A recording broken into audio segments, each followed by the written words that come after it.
막다른 곳에 불시착하는 때가 있다. 내가 완바 캠프를 떠나던 날이 그랬다. 스승 장 교수를 수행해 한 달간의 캠프 연수를 마치고 귀국하던 날이었다.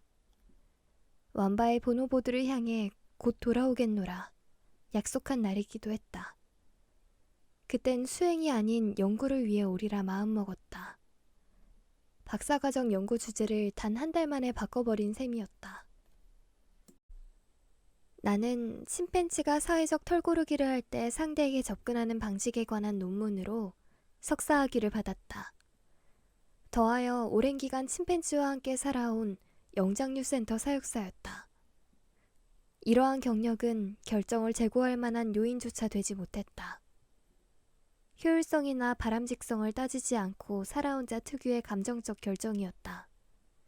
좀 윤색하자면 운명적 사랑에 빠진 것이고, 깊고 예민한 감수성, 높은 지적 능력, 생동감 넘치는 몸짓, 풍부한 표정. 그 중에서도 겁 많고 수줍은 성격이 가장 인상적이었다. 가까이 다가와 탐색하듯 응시하다가 어느 순간 내 안으로 훅 미끄러져 들어오는 검은 눈은 내가 인간이라는 사실마저 잊게 했다. 그들을 향해 그들처럼 행동하게 만들었다. 느긋한 표정으로 입을 벌리고 상대를 관찰하거나 입술을 오리주둥이처럼 내밀고 접촉을 구걸하거나 쉰 목소리로 헐떡거리며 함께 웃거나 한 문장으로 압축하면 이 지상에 이토록 매혹적인 생명체가 존재한다는 게 신기하다 정도가 될 것이다. 흡사 개안을 한 기분이었다. 골대를 옮긴 이후로 이보다 더 타당한 것이 있을까? 킨샤사 공항에 도착한 후 귀국 일정이 꼬이기 시작했다. 환승지인 파리행 항공편이 알 수 없는 이유로 결항됐다고 했다. 탑승 가능한 항공편은 22시간 후에 있었다. 도리 없이 킨샤사 시내에서 하룻밤을 보내야 했다. 스승은 난데없는 편두통으로 호텔방에 드러누웠다. 나는 동료들에게 줄 선물이나 살까 하고 호텔에 나섰다가 철 모르는 폭풍우를 만났다. 아직은 건긴 10월 초였다. 신선한 바람이 불어오는 오후였다. 하늘은 맑았고 거리는 사람들로 북적거렸다. 그러니까 호텔을 나서던 무렵까진 그랬다는 것이다. 나는 잘못된 장소로만 인도하는 구글맵에 열받은 나머지 대기의 변화를 읽지 못했다. 어느 교차로에 도착해서야 주변이 어둑하다는 걸 깨달았다. 두껍고 짙은 먹구름이 하늘을 점령하고 있었다. 거칠어진 바람은 먼지 기둥을 몰고 도로를 내달리는 중이었다. 나는 몸을 빙글 돌려 지나온 길을 살폈다. 여기가 어딜까? 구글맵은 길을 건너 전진하라 지시했다. 건너편에 내가 찾는 기념품 가게가 있다는 것이었다. 의심스럽기 그지없었으나 일단 건너기로 했다. 이번에도 뱀장수 천막으로 끌고 간다면 그땐 구구를 죽여버릴 작정이었다. 호텔로 돌아가는 건 그때 해도 늦지 않겠지 싶었다. 먹구름 좀 끼었다고 세상이 뒤집히는 건 아닐 테니까. 아무래도 내가 먹구름을 너무 업신여긴 모양이었다. 첫 발을 떼자마자 땅올림처럼 묵직한 진동이 대기를 흔들었다. 다음 한 발짝에 천둥이 표호하고 번개가 번득거렸다. 절반쯤 건넜을 때 빗줄기가 죽창처럼 내리꽂혔다.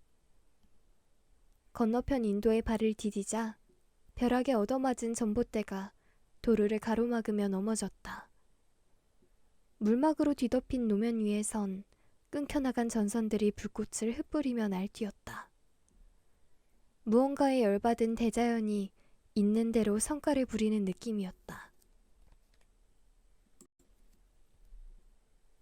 거리는 그새 텅 비어 있었다. 행인도 노점상도 차량도 가시방경 안에서 깡글이 사라졌다. 먹빛 하늘 밑으로 새 한 마리 날지 않았다. 나 홀로 낯선 길 위에 서서 사방을 두리번거리고 있었다. 꿈결처럼 빠르고 후련한 변화였다. 도로가 아니라 차원을 건너온 것 같았다. 얼떨떨하다 못해 당혹스럽기까지 했다.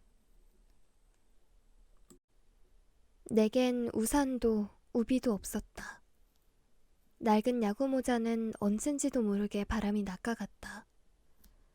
그 밖의 물건들도 빗줄기와 돌풍과 불벼락을 피하는데 별 도움이 되지 않았다. 노점상에서 산 파인애플 꼬치, 휴대전화, 여권과 현금이 든 목걸이, 지갑 등등. 도움이 될 만한 게 있다면 왼쪽으로 20여 미터 거리에 있는 슬라브식 단층 건물뿐이었다. 대형 간판이 붙은 걸로 보아 가정집은 아니었다. 나는 휴대전화를 청바지 뒷주머니에 꽂았다. 홈스티를 감행하는 삼루주자처럼 가게를 향해 내달았다. 간판 앞에 도착하며 나도 모르게 세이프를 외쳤다. 진심으로 살았구나 싶었다. 당연한 얘기지만 몰골이 말이 아니었다. 빗물이 줄줄 흐르는 몸, 산발에 얼굴에 들러붙은 머리칼, 허리띠 위로 풀어 헤쳐진 셔츠.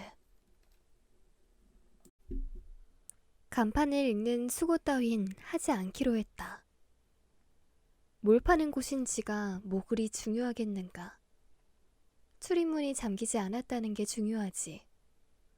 문고리에 걸린 프랑스어 안내 팻말 역시 무시해버렸다. 프랑스어를 모를 뿐더러 영업 종류 팻말이라면 안 읽는 쪽이 나았다. 못 봤다라는 대답이 필요할 때에 대비해서. 나는 문을 밀고 안으로 들어섰다. 정전이 됐는지 실내가 어두침침했다. 누군가 말을 걸어오겠지 싶어 잠시 문 앞에서 기다렸다. 얼굴로 흘러내리는 물기를 슥슥 문지르고 물걸레가 된 머리털을 비틀어 짜며 1부터 10까지 헤아렸다. 그 사이 어둠이 눈에 익었다. 동네 편의점만한 공간이었고 오만 가지 물건들이 들쭉날쭉 쌓여 있었다.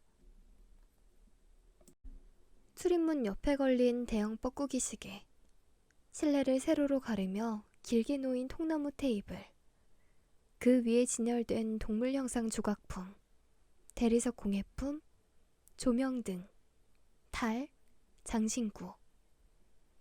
벽 3면은 크고 작은 유화들로 덮여 있고 벽 아래 굽도리를 따라 작은 항아리들이 겹겹으로 몸을 포개고 있었다. 구글님이 알려주신 그 기념품점이 아닌가 싶었다. 주인은 보이지 않았다. Excuse me. 공손한 목소리로 주인장을 불렀다. 공손한 자세로 답을 기다렸다. 장신구 같은 소품을 몇 개 고를 생각이었다. 선물도 사고 그를 빌미로 폭풍우도 피하고 운이 좋아 영어가 통한다면 우산이나 우비를 빌릴 수도 있겠지. 사소한 문제가 하나 있다면 주인이 영 나타나지 않는다는 것이었다. 시계 안의 뻐꾸기가 알을 낳을 때나 돼야 돌아오려는지 원. 헬로. 좀 전보다 덜 공손하게 주인을 불러봤다. 응답 대신 가게 안쪽에서 수상쩍은 소리가 들려왔다. 작고 짤막하게 울리는 소리였다. 생쥐가 찍찍대는 것 같기도 하고 강아지가 끙끙 앓는 소리 같기도 하고 문짝이 바람에 흔들리는 소리 같기도 했다. 확인차 출입문을 돌아봤다. 잘 닫혀 있었다. 나는 가게 안쪽으로 한 발짝 더 들어섰다. 중앙 테이블 너머에 놓인 책상이 뒤늦게 눈에 들어왔다. 책상 뒤편에 나 있는 작은 문도 보였다. 책상 옆에 놓인 상자를 발견했다. 크기가 책상의 절반 정도나 될까? 마술사의 상자처럼 검은 비닐 덮개가 덮여 있어 안은 들여다 보이지 않았다. 애니바디? 세 번째로 주인을 불렀다. 10대조 할아버지도 깨워 일으킬 만한 쩌렁쩌렁한 소리였다. 사나운 부름에 놀라 누군가 뛰쳐나오기를 바랐다. 주인 없는 가게에 우두커니 서 있다가 억울한 의심을 받고 싶지는 않았으니까. 대응을 해온 건 이번에도 주인이 아니었다. 좀 전에 수상쩍은 소리였다. 가청음역 밖에서 솟구치는 가늘고 날카로운 고음. 얼음판 위를 선회하는 스케이트날처럼 빠르게 미끄러지는 리듬. 나는 귓바퀴에 고인 빗물을 손끝으로 훑어냈다. 혹시 잘못 들었나 싶어 확인용 질문을 던졌다. 호수대요? 제대로 된 응답이 왔다. 크고 또렷하면서 노래하듯 길게 이어지는 소리였다. 자신의 위치와 정체성을 밝히는 소리였다. 불과 반나절 전에 완발을 떠난 나로선 못 알아차리기가 더 어려운 소리였다. 그제야 깨달은 바 실내엔 강렬한 냄새가 떠돌고 있었다. 짙어서 강렬한 게 아니었다. 익숙해서 강렬한 냄새였다. 끓일 듯 말 듯 지속되는 저 소리처럼. 나는 마술사의 상자를 건너다 봤다. 뱃속에서 불안이 일렁이기 시작했다. 기분 나쁜 예감이 머릿속에서 모락거렸다. 건물 밖에선 천둥이 폭격을 재개하고 있었다.